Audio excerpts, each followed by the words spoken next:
Kaugnay po sa nationwide active threat drill at iba pang issue sa sektor ng edukasyon, makakapanayan po natin sa Department of Education Assistant Secretary for Governance and Operations, Roger Masapol. Magandang umaga po, sir. Si Mariz, umali po ito at live po tayo sa unang balita. Hi Maris, magandang umaga at sa iyong mga tagapakinig. Sec, kailan po balak ituloy ng DepEd yung nationwide active threat drill? Base po sa advisory na pinalabas ng DepEd ni Sec Angara ay pinagpipilian po sa September 2 or September 3. Alright. On the other hand, ASEC, may mga puna po kasi ang Philippine Psychiatric Association at Philippine Society for Child and Adolescent Psychiatry sa plano pong active threat drill ng pamahalaan. Batay raw po kasi sa iba't ibang mga pag-aaral, maaari raw magdulot ang nasabing drill ng anilay lasting psychological harm sa iba't ibang age group.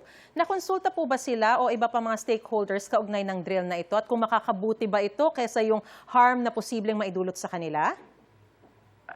Yes, Maris, aware po kami doon sa mga suggestion at mga puna ng dalawang organisasyon, mga expert organization. And tamang-tama po, dahil na-postpone po yung ating nationwide drill, kukonsultahin po namin sila. Sa katunayan po bukas, mayroon na pong meeting na set po ang DepEd with them para po i-align yung aming drill o yung safety drill namin sa kanilang mga suggestion. Opo, sabi po kasi ng Philippine Psychiatric Association sa panayam po namin kanina lang na hindi sapat yung panahon from announcement to actual drill. Pinag-aaralan bang iurong ito pa ulit? Dahil kanina sinabi nyo mga nasa September, first week of September ito gaganapin. Mukhang hindi raw po sapat yung time eh. Sa ngayon po, nakaset po siya either September 2 or September 3. So yan po kaya po nag-prepare na yung mga schools natin. Kasama na dyan yung consultation ngayon na gagawin sa ating mga eksperto. That's next week. Na-appreciate po namin yung mga suggestion po nila sa aming gagawin. Kasi that's next week na po, ASEC. Yeah, so pag-usapan po namin sa EXICOM, mayroon po kaming EXICOM, at doon po namin malalaman kung kailangan bang iurong pa ulit or itutuloy na based na po dito sa mga pag-uusap ng ating mga eksperto. Alright. Kung hindi drill, ano bang ibang hakbang ng DepEd para masigurong handa at ligtas pa rin ang mga paaralan sa bansa sa mga ganitong klase ng insidente?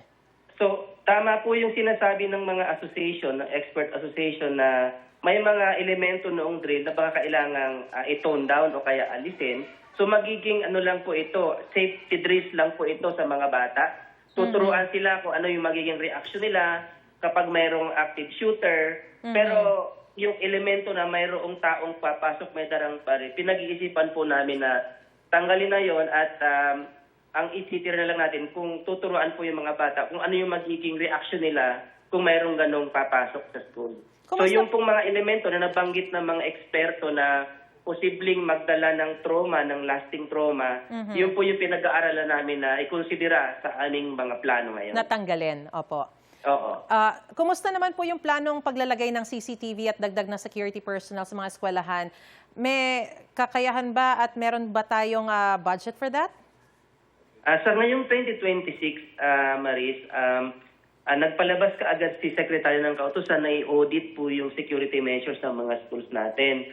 At dito tiningnan yung CCTV cameras, kung meron ba, security guard, yung mga metal detectors, pati yung mga perimeter fence, and even yung PA system. So, nalaman po natin doon sa audit na marami pong kakulangan pa, especially doon sa mga security guard at mga CCTV cameras. Kaya po, naglabas po ng direktiba ang ating kalihim, si Secretary Sani, na ino-authorize po niya yung mga schools na given their budget ay mag-procure o bumili ng mga for example ng mga metal detectors, whether it is a handheld or walk-through metal detectors. At pwede rin po silang mag-hire based po sa available budget ng mga security guards or security personnel. Ngayon naman po sa 2027, dahil alam na namin kung magkano ang kakailanganan na namin, more than 8 billion po by next year. Siniguro po namin na inilagay po namin yan sa aming proposal sa 2027 budget at tamang-tama po sa kasalukuyan po ay nangyayari po yung budget deliberation sa ating Kongreso. Alright. Kumusta naman po yung pag-hire ng guidance counselor sa mga paaralan? Kasi isa po ito sa mga pinakamalaking problema, yung kakulangan sa kanila.